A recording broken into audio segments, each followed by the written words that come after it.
So, in July of this year, this country, the USA, is going to celebrate 250 years of existence since its independence in 1776. And yeah, case can be made for this country as once having been good and great. Those days are long dead and gone. And so one of the things that I find interesting is that every civilization dies. Every civilization ends and crumbles eventually. The cycle of empire is typically around 250 to 300 years is how long they last. So we're right at that mark, of course. But I think one of our founding fathers, his name was Benjamin Franklin, he had a great idea concerning that. And it was that there's a break, B-R-A-K-E, a stop, in other words, that a people can place on an empire tending toward collapse, tending toward termination. And he had mentioned it about people being virtuous or righteous. The other, I have conceived this idea of three different qualities that a people have to have in order for a society to flourish and prosper and continue even past its terminal state of, say, 250, 300 years. Those three things are virtue, vigilance, and intelligence. Those three qualities are qualities that are sorely lacking in American life, seemingly both public and then private, you can say, as well. Without those, civilization will come to an end, because those things are the engine that drives a society. Let's take, for example, the first one, virtue. If a people are virtuous, righteous, they don't need external controls over their life, such as, CCTV cameras everywhere, police, all these different arms of control or government that scrutinize your public life and sometimes your private life. So if people are righteous and virtuous, there's no need for these controls to exist externally that are impinging upon your life. That's number one. Number two, of course, vigilance. You have to be vigilant, not only private, but also public, to see which threats are looming to take away your safety, your security, your freedom, etc. In the public sense, the vigilance is appropriated toward government and any and all institutions that don't have your vested interests. So you must be aware. And then, of course, private. Anything could affect you privately, your neighbor, the person at the store, whoever it may be. The last thing is intelligence, which kind of goes with vigilance, but the intelligence must come. A people that, as Thomas Jefferson stated in a quote, a people that wish to be free and ignorant want something that has never been and never will be. In order for people to truly be free, they must also have a great deal of intelligence, as our founding fathers in this land did have 250 years ago. So those are the three qualities. Without those three, nothing can. It's like a three-legged stool. You must have the three legs in order for this stool to be propped up and to be a functional stool. You remove one of those legs, it'll collapse under its own weight. And that's what we see today. Vastly uneducated population of people. Anti-intellectualism that has been going on for probably ever since I was a kid back in the 80s and 90s. So for 30, 40 years. You have to have intelligence to be able to navigate this maze, this world that we're in. And so to tie all this in together, can you pause? To tie all this in and to bring it closer to home in our modern age here in the year 2026, we see that American empire is desperate.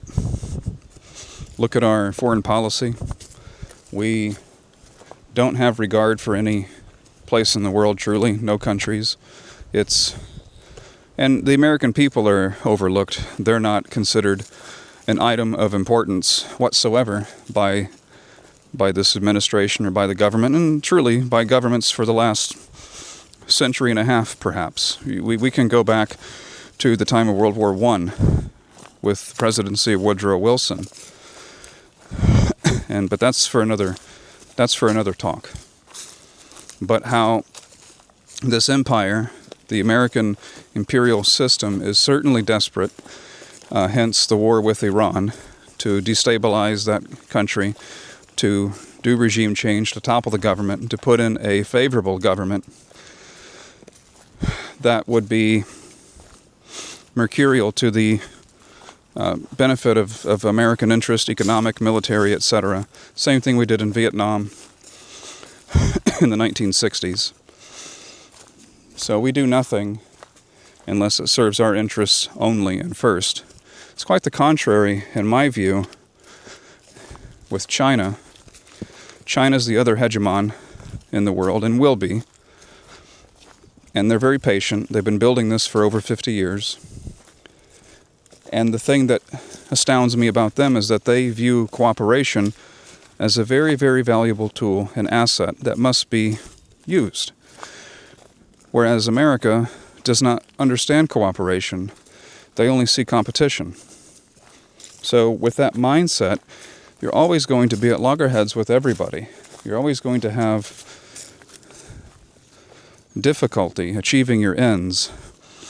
But as the old saying goes, a high tide raises all boats. That's the way China sees things. From my understanding about their economic policy. And so America doesn't see it that way. It's American interests first, but it's really oligarchic interests first within America. And so that means turning out so-called loyal patriots, people in the military, or what have you, or even liberals and conservatives. It doesn't matter which political side you're on. They all seem to want to be for America first, but not understanding that it has nothing to do with this country, nothing to do with its founding values that shaped the Constitution and our founding documents, and everything to do with corporate interests. We must dominate in every sphere of life, every sphere of geopolitical positioning. And it's a shame, really. Now listen, I'm not saying that these other countries are saints. Then we're the biggest devil, the biggest Satan. That's not what I'm saying. I understand and I know other countries are. They have corruption just like we do. They have evil. They have all the negative traits that attend to, what countries have been doing, what nations and civilizations have been doing for the last, few millennia. That's nothing new. The only difference is, if there is to be a hegemon, and some people argue that there should be a hegemon, like America, anybody. We had the bipolar world after World War II with the Soviet Union and the U.S. One of them was to become a hegemon after the Cold War was finished, and it was the U.S., the one dominant hegemon, the unipolar world.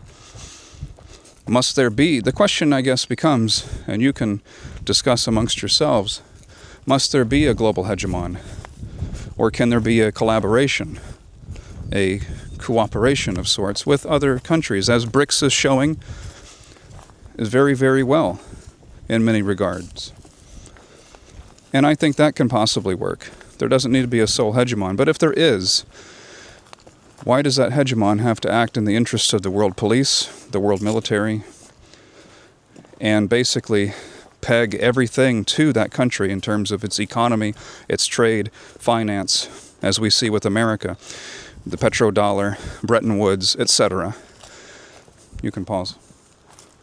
But what we see effectively right now is the end of empire.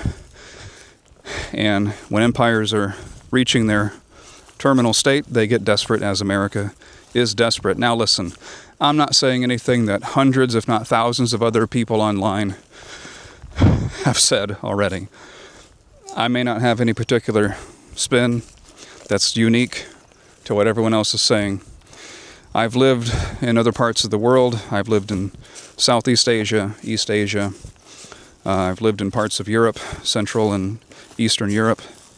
And so I see the dynamic that is playing out in a geopolitical sense. The countries can't really be isolationist. And that's something that America used to be, and it was okay. They could succeed for a time. But now, because we don't really manufacture anything in the U.S., nothing of any great importance, we're relying heavily on imports. It's a danger. But this is the system that we have created over at least the last 50 years, and economically, trade-wise, etc. And it's doomed to failure. My question to anybody who would listen to my voice is, what solutions do you have? Do you also see America as completely finished and over? And honestly, it's a sinking ship, and the best thing to do when you're on a sinking ship is to find the nearest life raft and get off that ship. In other words, leave this country, because nothing really good can come from it anymore. We see the degradation in society, societal collapse, the collapse of the family, the collapse of religion, or any higher purpose other than yourself. Western Europe has already shown that characteristic, and we're demonstrating it now. Anyway, that's all for today. Thank you.